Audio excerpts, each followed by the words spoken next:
আসসালামু আলাইকুম, কেমন আছেন সবাই? সুদূর ঢাকা থেকে এসেছে ভাইয়ারা আমাকে নিয়ে প্রতিবেদন বানাবে, তাই ভাবতেই অবাক লাগছে যে আমাকে নিয়েও একটি প্রতিবেদন হবে। তো দিন টিভিতে অন্যদের প্রতিবেদন দেখেছি, আর আজকে আমাকে নিয়ে প্রতিবেদন করতে এসেছে। আমার জীবনের স্ট্রাগল হিস্টোরিগুলো তারা ক্যামেরা বন্দি করতে এসেছে। যদিও স্ট্রাগল শুরু হয়েছে আমার বাসা থেকে, কিন্তু আমার শ্বশুর বাসায় থাকার কারণে এখান থেকেই শ্যুটগুলো নিয়েছিল। বাসার সামনে সাইকেল নিয়ে শুটিং করা শেষে আমরা চলে আসি রাজশাহী জেলা স্টেডিয়াম জিমনেশিয়াম ঘরে। বিগত দিনে আমি যা করছি আর কি, সেগুলোই তারা ফুটেজ নেওয়ার চেষ্টা করছে। এখানে আমি মেয়েদের আত্মরক্ষা কৌশল শেখাচ্ছি, সেরকমই কিছু ভিডিও ক্লিপ তারা নিবে। সারাদিন ধরে আমি শুটিংই করছি, কিন্তু কাহিনী হয়েছে এত এত শ্যুট নিয়ে মাত্র কয়েকটা ক্লিপ তারা অ্যাড করেছিল। সেলফ ডিফেন্স শুটিং এ যেসব মেয়েরা এসেছিল তাদের কাছে আমি কৃতজ্ঞ। মাছরাঙ্গা টেলিভিশন থেকে ভাইয়ারা বলে যে আপনার এরকম একটা প্রতিবেদন হবে যেখানে আপনার বিগত দিনে যেসব করে এসেছেন, তো সেখানে সেলফ ডিফেন্স শেখায় মেয়েদের, এই পার্টটাও ছিল। তো হঠাৎ করে আমি মেয়ে খুঁজে পাচ্ছিলাম না এই শুটিং এর জন্য, কোথায় থেকে পাবো বুঝে পাচ্ছিলাম না। অনেক উদ্যোক্তা গ্রুপগুলোতে নক করেছিলাম, সেখান থেকেও সেভাবে সাড়া পাই নাই। মাত্র 2জন এসেছিল সেই গ্রুপগুলো থেকে। তো হঠাৎ করে আমার মনে আসে বর্ষার কথা। ও একটা হকি প্লেয়ার, ও আগে রেসলিংও খেলতো, খুবই ভালো প্লেয়ার। বর্তমানে ইউনিসেফে চাকরি করছে, আর সেই সুবাদে তার ছেলে মেয়েরা ছিল, আর ওকে বলাই ও ওর বাচ্চাদের পাঠিয়ে দিয়েছে আমার কাছে। বর্ষা, তোমাকে অনেক ধন্যবাদ আমার এই দিনে হেল্প করার জন্য। এবং বাবু সেন্সি কিছু তার রেসলিং এর প্লেয়ার পাঠিয়েছিল, তাকে জানানো মাত্রই সে পাঠিয়ে দিয়েছে। বাবু সেন্সিকেও অনেক ধন্যবাদ, আর মিমকেও। সেলফ ডিফেন্স শুটিং শেষে আমরা চলে আসি বরের সাক্ষাৎ নিতে। এই প্রথম আমার বর আমাকে নিয়ে প্রশংসা করছে, তাও আবার ক্যামেরার সামনে। আলহামদুলিল্লাহ, আমার বর টিভির সামনে এই প্রথম সে আমার প্রশংসা করছে, এটা ভেবেই খুশি লাগছে। বাংলাদেশের হাজবেন্ডরাও আমার বরকে দেখে ইন্সপায়ার হবে আশা করি, কারণ এটা যখন টিভিতে দেখাবে মাছরাঙ্গা টেলিভিশনে, সারা বাংলাদেশের মানুষই এটা দেখে। জীবনে একজন সাপোর্টিভ হাজবেন্ড থাকা খুবই জরুরি। আমার হাজবেন্ড এই প্রথম যেহেতু ক্যামেরার সামনে শট দিচ্ছিল, ও অনেক নার্ভাস ফিল করছিল। আসলে ক্যামেরার পিছনে থাকা মানুষ সামনে গেলে একটু ঘাবড়িয়ে যেতে হয়, তা ওকে দেখে বুঝলাম। বেশ কয়েকবার তাকে শট দিতে হয়েছিল, আহারে বেচারা। প্রকৃতির মধ্যে তার বউকে নিয়ে প্রশংসা করছে, বাহ কি না, আমি এখান থেকে শুনতেছি ওর কাহিনী। মাছরাঙ্গা টেলিভিশনের সাব্বির ভাইয়া খুব ভালো এবং খুবই হাম্বল। আমার বরকে অনেক সুন্দর করে বুঝিয়ে দিচ্ছিল যে এভাবে এভাবে বলবেন।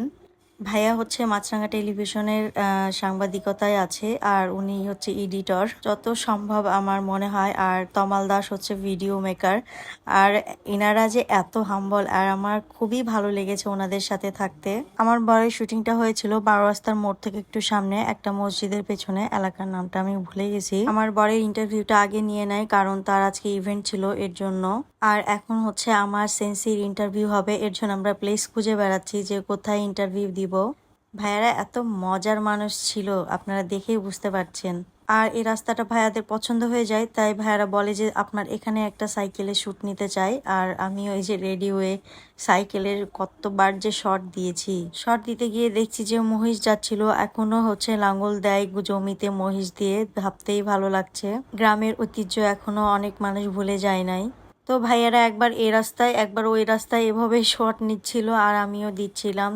শুটিং এর শট দেওয়া যে কতটা প্যারা তা আজকে বুঝতে পারলাম, নায়ক নায়িকারা যে কতটা প্যারা খায়। আসলে একটা ভিডিও পারফেকশনের জন্য তারা অনেকবারই শট নেয় এবং তারপরে দেখে যে কোনটা ভালো লাগে। একবার দুবার তিনবার এভাবে অনেক কয়েকবার শট নিয়েছিল এখানে। এখানে সাইকেল শট নেওয়ার পরে আমি ড্রেস চেঞ্জ করে নিব, এখন আরেকটা স্কুলে যেতে হবে। সাবিরুল আমার শুটিং করা দেখছিল, আর ও হাসছিল, সেন্সিকে বলছিল যে দেখেন ও কত মজা করছে। আমার আজকের এই শুটিং এ সাবিরুল, প্রশান্ত এবং সেন্সি এবং আমার ছোট্ট একটা বোন ছিল। সারাদিন আমাকে সময় দিয়েছিল, আর আমিও নার্ভাস ফিল করছিলাম, আর ওরা থাকায় আমার বেশ ভালো লাগছিল। সাইকেল শট নেওয়ার পরে আমরা স্কুলে চলে আসি, আর স্কুলে যে আমি তাদের বোঝাচ্ছি যে আত্মরক্ষা বিষয়টা বা মেয়েদের সেফটি বিষয়টা আমি তাদের বোঝাচ্ছি, এরকম কিছু শট নিবে তারা। সাইকেল শট নিয়ে চলে আসি আমরা খ্রিস্টান পাড়ায়। এখানেই হচ্ছে আমার মেন শট, মানে বলতে গেলে আমার স্টুডেন্ট যেগুলো তাদেরকে ক্লাস করাচ্ছি। মূলত আমি যা বিগত দিনে করে এসেছি সেগুলোই আজকের এই দিনে শুটিং করতে হচ্ছে। তবে এখানে খুব সময় কম লেগেছে, সেলফ ডিফেন্সে যতটা সময় লেগেছিল তার থেকে কম লেগেছে এখানে। আমাদের স্টুডেন্টরা তো সবকিছুই জানে, এর জন্য কষ্ট হয়নি তাদেরকে বোঝাতে। আর এখন বলে রাখি, এই জায়গা থেকেই আমি কারাতে শিখেছি, এই জায়গা থেকেই আমার শুরু। শুটিং শেষে ভাইয়ারা আমার সাথে কিছু ছবি তুলে প্র্যাকটিস শেষ করে সাক্ষাৎকার দিতে চলে আসি আমার এলাকার আমার আন্টির বাসার ছাদে।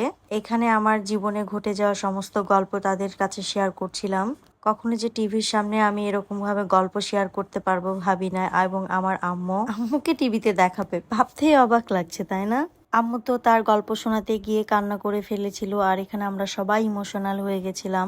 আম্মুর বাসা শুট শেষ করে আমরা চলে আসি আমার শ্বশুর বাসায়, আর শ্বশুর বাসায় এসে আমার শাশুড়ি আম্মুর শুট নিচ্ছিল।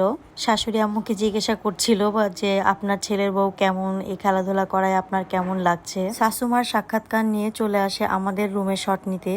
আমি হ্যান্ড পেইন্টিং করি এবং আমার বর হচ্ছে এডিট করে। দুজনে দুই প্রফেশন নিয়ে গল্প করি রুমের মধ্যে, এরকম কিছু ক্লিপ তারা নিচ্ছিল।